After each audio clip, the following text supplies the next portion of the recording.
อ้าวผลงานตอนเสาร์กับมืดแหละบ่แม่นว่าตอนเสาร์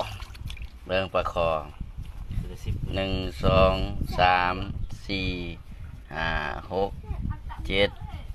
8 9ได้ปิ้งเบิดแดแล้วบ่มื้อเช้านี่บ่กระโดดนี่ได้จุ่ม10โอ้ได้กบพร้อมเลยมาเนี่ยได้บางยาเนี่ยอีตัวนี้คือแดอุ้ยนั่นเห็นบ่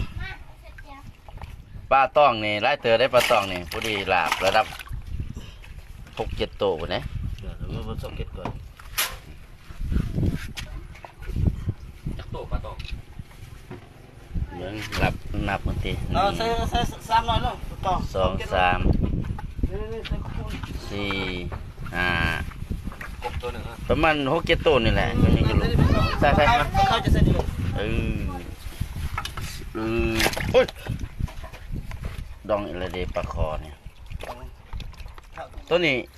พวกปลาขาวนี่ก็ได้กันตามนี่โอ้ได้8 ตัวตายตัวยังทิ่มน้ำมันเอาคงทิ่มน้ำตัวหลายเติบปลาขาวเลย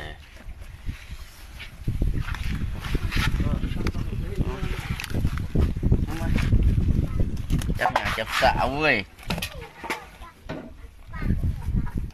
นี่